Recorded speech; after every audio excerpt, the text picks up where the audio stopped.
ছবিতে দেখে বা ভিডিওতে দেখে একটু অনুভব করুন।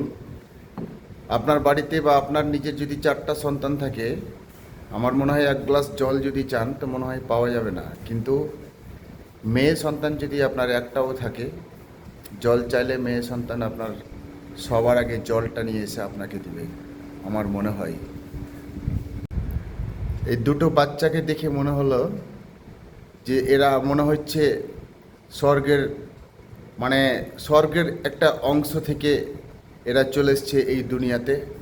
এদের যে কত মিল নিজেদের মধ্যে, কতই যে ভালো একটা মধুর সম্পর্ক নিজেদের মধ্যে।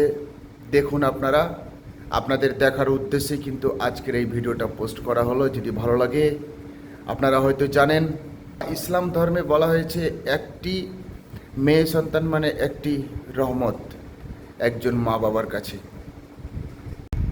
আর ভিডিওতে যেটা দেখছেন, মোহাম্মদ আলী জোহর এবং শওকত আলী জোহরের মধ্যেখানে বসে আছে তার মা।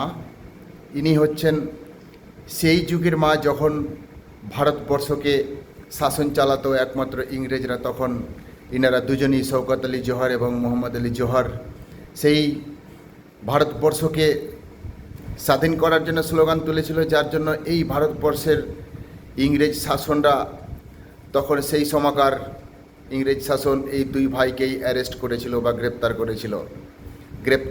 গ্রেপ্তার হওয়া দুই ভাই যখন জেলের মধ্যে ছিল, তখন ওর মা শুনতে পেয়ে ভাইদের কাছে এসেছিল। সেই দুই ছেলের কাছে এসে দুই ছেলেকে বলা হয়েছিল এটাই, যে তোরা যেটা বলেছিস একদম ঠিক বলেছিস, এই দেশ থেকে ইংরেজদেরকে তাড়াতে হবে, ভুল কখনোই স্বীকার করবি না। যদি ভুল স্বীকার করিস তাহলে আমি এই বৃদ্ধ বয়সে আমার হাতের যতগুলো শক্তি আছে সেই শক্তি দিয়ে তোদের দুজনের গলাকে চেপে ধরে তোদেরকে এখানে হত্যা করব। কখনোই ভুল স্বীকার করবি না যে আমি ভুল বলেছি, আমাকে ক্ষমা করে দেন, এই রকম ধরনের সেই ইংরেজদের কাছে কখনোই নত স্বীকার করবি না।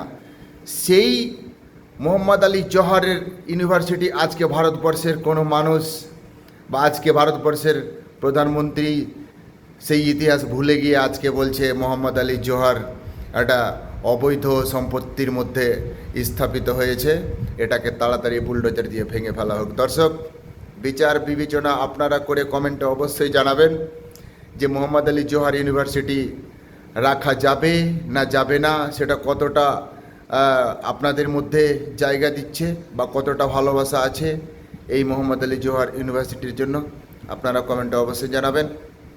আর যদি ভিডিওটা একটুও ভালো লাগে তাহলে ভারতবর্ষের প্রত্যেকটা মানুষের কাছে পৌঁছে দিতে সাহায্য করবেন।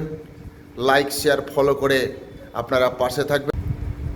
ভিডিও শুরু করেছিলাম একটি বাবার মেয়ে সন্তান নিয়ে।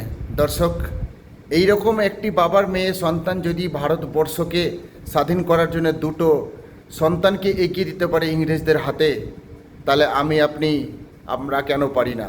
তো যাই হোক, ভিডিও আজকে এই পর্যন্ত। দর্শক, আমরা চাই ভারতবর্ষের নাগরিক যারা বা যারা দেশকে ভালোবাসি তারা প্রত্যেকেই চাই যে আমরা এই ভারতবর্ষকে যেভাবে হোক, যেমন করে হোক, উন্নতির পথে বা অগ্রগতির পথে এগিয়ে নিয়ে যাব। এই বলে আজকের ভিডিও। পরবর্তী ভিডিওতে আবার আসবো। সবাই ভালো থাকুন। দর্শক, যারা মেয়ে সন্তানকে ভালোবাসেন একটু বেশি বেশি করে শেয়ার করবেন এবং সারা বিশ্বের মানুষকে একটু সাপোর্ট করবেন যে মেয়েরাও কিন্তু বাবা মায়ের জন্য অনেক কিছুই করতে পারে। শুধু ছেলেরাই পারে এমন কথা নয়। প্রত্যেকের ঘরে যদি মেয়ে থাকতো তাহলে আজকে বাবা মাকে সেই মেয়েদের কাছ থেকে কেউ বৃদ্ধাশ্রমে পাঠাতে পারতো না। তো যাই হোক, ভিডিও আজকে এই পর্যন্ত। ভালো লাগলে অবশ্যই বেশি বেশি করে শেয়ার করবেন এবং লাইক, ফলো করে দেবেন।